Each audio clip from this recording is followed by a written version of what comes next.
નમસ્કાર દર્શક મિત્રો, તમે જોડ્યા છો સાયકલ પ્રેસ સંચાલિત ઝટપટ ન્યૂઝ અને નવસારી ટાઈમ। દિવસભરની ઘટનાઓથી અવગત કરાવતા બુલેટિન ઝટપટમાં જુઓ આજના સમાચાર। નવસારીમાં ભારે વરસાદ બાદ પૂરની સ્થિતિ સર્જાઈ હતી, ત્યારે અનેક વિસ્તારો જળબંબાકાર થયા હતા। આવી પરિસ્થિતિમાં સેવા, સંવેદના અને સમર્પણના ભાવ સાથે કાર્યરત મેવાડ જૈન યુવક પરિષદના યુવાનો પણ આ સંવેદના વહેવડાવવા નીકળ્યા હતા। આંબરી, તેલાડા, પીણસાડ ગામોમાં જ્યાં પાણી ભરાયું હતું ત્યાં જઈ 300થી વધુ પરિવારોને કીટનું વિતરણ કર્યું હતું। માત્ર વાતો નહીં અથવા તો ફોટો સેશન નહીં, પરંતુ ખરેખર જરૂરિયાતમંદોને સહાય કરી, એમની સેવા કરી અને એમને મદદ કરી સમાજમાં એક કટિબદ્ધતાનો ભાવ અર્પણ કરવાનું કામ મેવાડ જૈન યુવક પરિષદ દ્વારા કરાયું હતું। ત્યારે આ પ્રસંગે આ વિસ્તારના તલાટી વિપુલ પ્રજાપતિ સહિતના સ્થાનિક આગેવાનો પણ ઉપસ્થિત રહ્યા હતા। ત્યારે આ યુવાનોએ એક માનવતા મહેકે તેવું કામ કર્યું હતું અને જ્યાં ખરેખર જરૂરિયાત હોય તેવા લોકોને કીટ વિતરણ કરી પોતાના સુખની સાથે સાથે અન્યના દુઃખને વહેંચી એના દુઃખમાં સહભાગી બનવાનો પ્રયાસ કર્યો હતો। અમલસાડના કાંઠા વિસ્તારમાં આવેલા વિનાશક પૂર અને વારંવાર 2 વાર પૂર આવ્યું હતું, જેના કારણે લોકોને આર્થિક સ્થિતિ નબળી થવાથી લાઇટ બિલ માફ કરવામાં આવે તેવી માંગ ઉઠવા પામી છે। અમલસાડના કાંઠા વિસ્તારમાં પૂર પ્રભાવિત ગામના લોકો હાલમાં આવેલી ઉપરાઉપરી 2 મોટી રેલથી માનસિક, શારીરિક અને આર્થિક રીતે ભારે મુસીબતોનો સામનો કરી રહ્યા છે। આ સંજોગોમાં વીજ કંપની તરફથી હાલમાં આપવામાં આવેલા અને હવે પછી આવનાર લાઇટ બિલો માફ કરવામાં આવે તેવી ઈચ્છાઓ વ્યક્ત કરવામાં આવી રહી છે, જેના કારણે તેઓએ આ અંગે પણ રજૂઆત કરવામાં આવી છે। નવસારીના સરબતિયા તળાવની ફરતે આજે પતરા લગાવવામાં આવ્યા। હા, નવસારી મહાનગરપાલિકાએ એક સારું કામ આજે કર્યું છે, કારણ કે ગઈકાલે ત્યાં એક મહિલા તળાવમાં પડી હતી અને જેને સ્થાનિક 2 યુવાનો ત્યાં હાજર હતા તેમને બચાવી લીધી હતી, પરંતુ જો યુવાનો હાજર ન હોતે તો 100% આ મહિલાનો જીવ કાલે ગયો હોતે। ત્યારબાદ આ અહેવાલો મીડિયામાં ચાલ્યા હતા અને નવસારી મહાનગરપાલિકાએ આજે અન્ય ફરીથી આવી કોઈ દુર્ઘટના ન સર્જાય તેના ભાગરૂપે પતરા લગાવી અને એક સારું કામ કર્યું છે। નારી વંદના ઉત્સવ અંતર્ગત બેટી બચાવો બેટી પઢાઓ દિવસની ઉજવણી કરવામાં આવી। નારી વંદના ઉત્સવ 2026 અંતર્ગત બેટી બચાવો બેટી પઢાઓ દિવસની ઉજવણી નિમિત્તે 181 અભય મહિલા હેલ્પલાઇન ટીમ દ્વારા નવસારી દેસાઈ ફાઉન્ડેશન ખાતે મહિલા જાગૃતિ કાર્યક્રમનું આયોજન કરવામાં આવ્યું હતું। કાર્યક્રમનો મુખ્ય હેતુ બેટી બચાવો બેટી પઢાઓ અભિયાનના સંદેશને સમાજના દરેક વર્ગ સુધી પહોંચાડવાનો તેમજ દીકરીઓના શિક્ષણ, મહિલા સુરક્ષા અને મહિલા સશક્તિકરણ અંગે જાગૃતિ લાવવાનો હતો। નવસારી જલાલપોર તાલુકા પેન્શનર મંડળના પ્રમુખ દિનેશ મિસ્ત્રીને 75મા જન્મદિવસની શુભેચ્છા અપાઈ। નવસારી જલાલપોર તાલુકા પેન્શનર મંડળની આજે પ્રજાપતિ આશ્રમ નવસારીમાં મળેલી સભામાં મંડળના અવિરત સેવા આપી રહેલા પ્રમુખ દિનેશભાઈ મિસ્ત્રીને એમના 75મા જન્મદિવસ નિમિત્તે મંડળ તરફથી શુભેચ્છા અપાઈ હતી।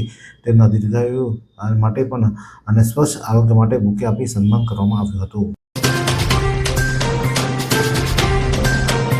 નવસારી જિલ્લા ભાજપમાં અલગ અલગ મોરચાના ઇન્ચાર્જોની નિયુક્તિ કરવામાં આવી। નવસારી જિલ્લા ભાજપ પ્રમુખ દ્વારા જિલ્લા ભાજપના મહામંત્રીઓની જિલ્લા ભાજપના અલગ અલગ મોરચા ઇન્ચાર્જ તરીકે નિયુક્ત કરવામાં આવ્યા હતા, જેમાં જીગરકુમાર ભૂપેન્દ્રભાઈ દેસાઈની જિલ્લા ભાજપ યુવા મોરચા, જિલ્લા ભાજપ કિસાન મોરચા અને જિલ્લા ભાજપ અનુસૂચિત જાતિ મોરચાના મોરચા ઇન્ચાર્જ તરીકે નિયુક્તિ થઈ છે, જ્યારે શાંતિલાલ ખંડુભાઈ પટેલને જિલ્લા ભાજપ મહિલા મોરચા અને જિલ્લા ભાજપ લઘુમતી મોરચાના ઇન્ચાર્જ તરીકે નિયુક્તિ થયા છે। આ ઉપરાંત ડૉક્ટર લોચનભાઈ અમૃતભાઈ શાસ્ત્રીને જિલ્લા ભાજપ અનુસૂચિત જનજાતિ મોરચા અને બક્ષીપંચ મોરચાના મોરચા ઇન્ચાર્જ તરીકે નિયુક્ત કરાયા છે।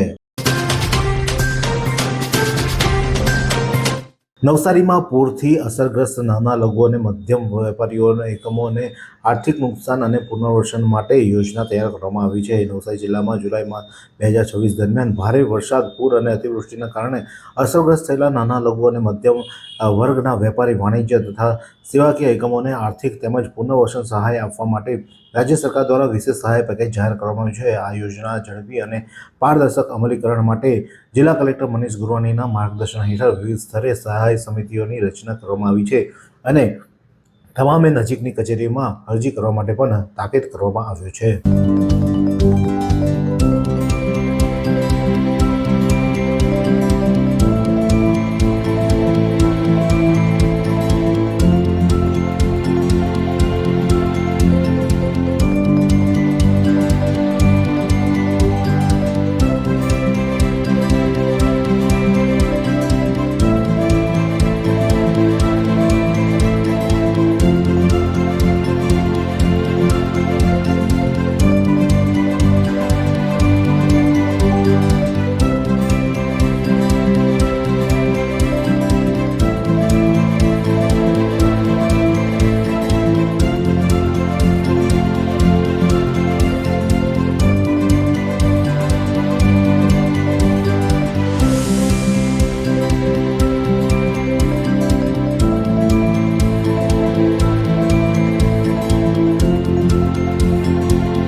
પૂરની આફતમાં આક્રમણ સમયે નવસારી રેડક્રોસની સરાહનીય માનવ સેવા.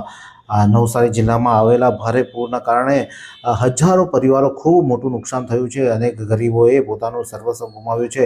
આફતના આકંદ સમયે ઇન્ડિયન રેડક્રોસ સોસાયટી સ્ટેટ બ્રાન્ચના સહયોગથી ઇન્ડિયન રેડક્રોસ સોસાયટી નવસારી દ્વારા ત્વરિત રાહત કામગીરી હાથ ધરવામાં આવી છે. પૂરથી સૌથી વધુ અસરગ્રસ્ત એવા ઉંડા છે સોનવાડી, સરીખુંદ, ધમડાછા, ગણદેવી, તલિયારા જેવા વિસ્તારોમાં પહોંચીને રેડક્રોસની ટીમે પીડિત પરિવારોને કિચન સેટ જેમ ઘરવખરીની તમામ સામગ્રી, તાડપત્રી, ટુવાલ, બ્લેન્કેટ, ડોલ જેવી અત્યંત જીવન જરૂરિયાતની સામગ્રી જરૂરિયાતમંદ સુધી વિતરણ કરવામાં આવ્યું અને 800 કીટનું વિતરણ તેઓ દ્વારા કરવામાં આવ્યું હતું. નવસારી કૃષિ યુનિવર્સિટી દ્વારા નેવેલના MOUની હેડ્રિક. નવસારી કૃષિ યુનિવર્સિટી ખાતે નેપાળથી company model agriculture and hubs business farm દ્વારા કેળાના થડમાંથી સંશોધન પામેલા અને આંતરરાષ્ટ્રીય પેટન્ટ ધરાવતા નોવેલ ઓર્ગેનિક લિક્વિડ ન્યુટ્રિયન્ટ માટે ટેકનોલોજી ટ્રાન્સફર કરવામાં આવ્યા હતા અને જે અંતર્ગત MOU થતાં હેડ્રિક સર્જાઈ છે. નવસારી જિલ્લાની નદીઓના ઘોડાપૂરથી બાગાયતી ખેતીમાં તારાજ, આંબા, ચીકુ, કેળા સહિત બાગાયતી પાકોને ભારે નુકસાન. કેટલીક વાડીઓમાં વૃક્ષો મૂળમાંથી પણ ઉખડી ગયા છે. નવસારી જિલ્લા સહિત ઉપરવાસમાં ભારે વરસાદને લઈને નવસારી જિલ્લાના નદીઓ કાંડીતુર બની હતી. ઉપરી આવેલા પૂરના ભારે વિનાશ વીર્યો હતો અને જેમાં નવસારીમાં બાગાયતી પાકોનો નંદનવન ગણાતા નવસારી જિલ્લાના આંબા, ચીકુ, કેરી સહિતના કેળા સહિતના બાગાયતી પાકોમાં ભારે નુકસાન થયું હતું, જે ખેડૂતોએ કમર તોડી નાખી છે. જિલ્લાના અંબિકા, પૂર્ણા, કાવેરી અને ખરેરા નદી સહિતની નદીઓમાં લગભગ 5.5 દાયકાથી વધુ સમયમાં આવેલા આ તમામ પૂરોનો રેકોર્ડ તોડતું ઘોડાપૂર આવતા નદીઓના કાંઠાના ગામોમાં ભારે વિનાશ સર્જાયો છે. ઘંટીમાં સાડી ફસાતા લોખંડના ચક્કર સાથે મોં અથડાતા અષ્ટગામના વૃદ્ધનું મોત. મૂળ રાજસ્થાનના ચિત્તોડ જિલ્લાના વતની અને હાલ નવસારી અષ્ટગામ ખાતે પારસી ફળિયામાં રહેતા વેપારી સુરેશભાઈ પુખરાજભાઈ શાહના 60 વર્ષીય પત્ની તારાબેન તેમના ઘરે ઘંટીમાં અનાજ દળી રહ્યા હતા. તે દરમિયાન અચાનક જ તેમની સાડી ઘંટીમાં ફરતા પટ્ટામાં ફસાઈ જતા સાડી ઘંટીમાં ખેંચાઈ જતા તેમનું મોં ઘંટીના લોખંડના ચક્કર સાથે ખૂબ જ જોરથી અથડાતા મોં પર જીવલેણ ઈજાઓ થતાં તેમનું સ્થળ પર જ મોત નીપજ્યું હતું. આ અંગે મૃતકના પતિ સુરેશ શાહે નવસારી ગ્રામ્ય પોલીસમાં જાણ કરતાં પોલીસે અકસ્માત મોતનો ગુનો નોંધી વધુ કાર્યવાહી હાથ ધરી છે. વાત કરીએ હવામાનની તો નવસારી જિલ્લાનું આજનું મહત્તમ તાપમાન 31°C જ્યારે લઘુત્તમ તાપમાન 27.5°C રહ્યું હતું. હવામાં ભેજનું પ્રમાણ સવારે 96% જ્યારે સાંજે 90% રહ્યું હતું. હવાની ગતિ 5.9 કિલોમીટર પ્રતિ કલાક દક્ષિણથી પશ્ચિમ તરફ રહી હતી. બિલ્લીમોરા ખાતે મન્નત કા રાજા ટ્રસ્ટ દ્વારા રક્તદાન શિબિર યોજાઈ, જેમાં 301 રક્ત બોટલ એકત્ર કરવામાં આવી. બિલ્લીમોરા ખાતે મન્નત કા રાજા ચેરિટેબલ ટ્રસ્ટ દ્વારા યોજાયેલા રક્તદાનમાં સમાજ સેવા અને માનવતાની ભાવના સાથે એક શિબિરનું આયોજન કરવામાં આવ્યું, જેમાં બ્લડ બેંકના સહયોગથી રક્ત એકત્ર કરવામાં આવ્યું. આ રક્ત શિબિરમાં બિલ્લીમોરા સહિત આસપાસ ગ્રામ્ય વિસ્તારના રક્તદાતાઓએ પણ ઉત્સાહભેર રક્તદાન કર્યું હતું. યુવાનો તેમજ મહિલાઓ અને વડીલોએ પણ રક્તદાન કર્યું હતું. ટ્રસ્ટ દ્વારા તમામ રક્તદાતાઓનું સન્માન કરવામાં આવ્યું હતું. ટ્રસ્ટીએ કહ્યું હતું કે આ રક્તદાન માનવ સેવા અને સમાજ પ્રત્યેની નિષ્ઠાનું પ્રતિબિંબ છે અને જરૂરિયાતમંદ દર્દીઓને નવજીવન આપશે.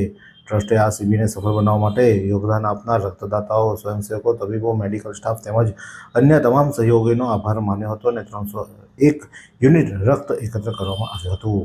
આ સુંદર સૃષ્ટિને નિહાળવા માટે હજારો લોકો પાસે દ્રષ્ટિ નથી અને એ ત્યારે જ શક્ય બને જ્યારે કોઈ ચક્ષુદાન કરે. તો તમારા સ્વજનો સાથે મળી એક સુનિશ્ચય લઈએ. ચક્ષુદાનને પરિવારની પરંપરા બનાવીએ. Visit Sant Punit Chakshu bank, Rotary eye institute Navsari. Call 7069006329.